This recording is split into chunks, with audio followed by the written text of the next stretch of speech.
If I knew this was going to happen, trust me, I would have never gone through with it. Welcome back. Today, more Minnesotans coming forward to say that they were paralyzed after a controversial spinal procedure. A procedure investigative reporter Lauren Lemanchek found is restricted overseas but still widely used here.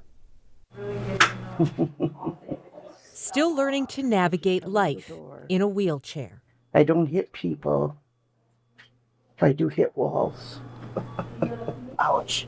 Despite sudden, Sorry, but my, excruciating pain. my back and feet hurt so bad I can hardly stand it.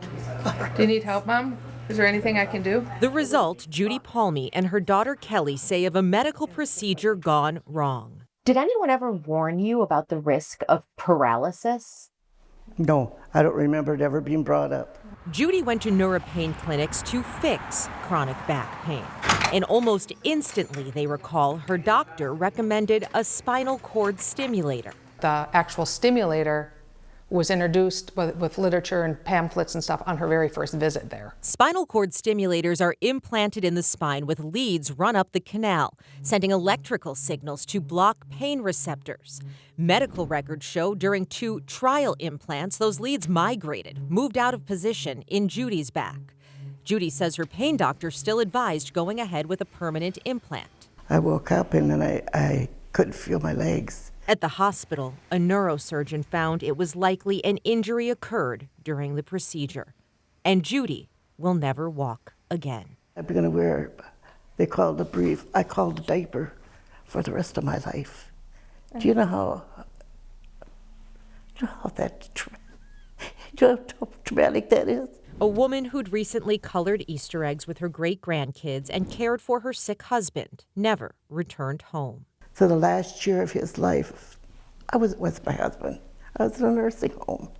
She is now suing her doctor and Nora. Judy is one of 4 local patients KARE 11 has spoken with who say they were temporarily or permanently paralyzed after receiving spinal cord stimulators. The brochure said it was safe. Linda Mose spoke with us from a rehab facility just 8 weeks after her procedure at Twin Cities Pain Clinic. About 2 hours after I came home from the procedure, I stood up and had excruciating pain.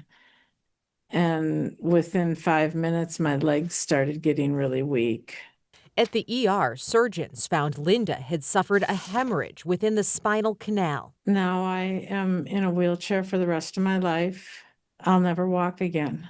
The use of spinal cord stimulators is growing. One expert analysis estimates 50,000 are placed in patients every year worldwide. But a KARE 11 review of FDA data finds in the last decade, more than 200,000 reports of injuries. And a 2020 report by the nonprofit Public Citizen found spinal cord stimulators had the 3rd highest number of medical device injury reports submitted to the FDA. We cast the net globally. That type of data prompted Dr. Adrian Traeger to study the devices in Australia. We looked specifically for trials that compared spinal cord stimulation with placebo, because we know that's the highest level of evidence we can get. The result? This groundbreaking report with a surprising outcome. What our review found was that there is actually evidence now that spinal cord stimulation is no better than placebo. And that really shocked us. Their conclusion, spinal cord stimulation probably does not have sustained clinical benefits that would outweigh the costs and risks of this surgical intervention. Coupled with evidence of injuries to patients, the Australian government took action. In 2024, pulling more than 12 devices off the market there and restricting new implants of more than 70 others. Following our publication, they decided to substantially restrict the devices in Australia.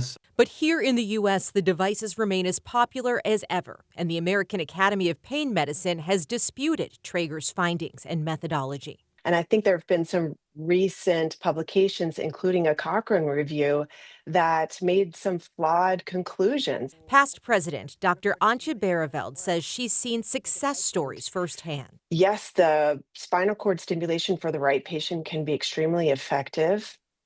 And it's really about the right patient and for the right indication. In Judy's case, Nura has denied wrongdoing. In a statement saying, in part, all medical treatment options carry different degrees of risk, which we thoroughly review together with each patient prior to treatment, adding they follow a rigorous process to qualify patients for any procedure. Twin Cities Pain Clinic also said they follow recommended standards of care and review potential risks and benefits with patients. When people are in pain, you're vulnerable. But patients living with outcomes like this say the risks were not clearly spelled out, and they were sold hope only to come home in agony. If I knew this was going to happen, trust me, I would have never gone through with it.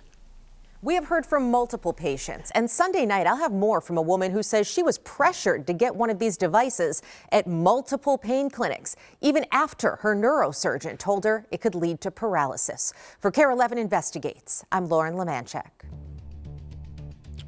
Stick with us, we've got more news and weather coming up after the break.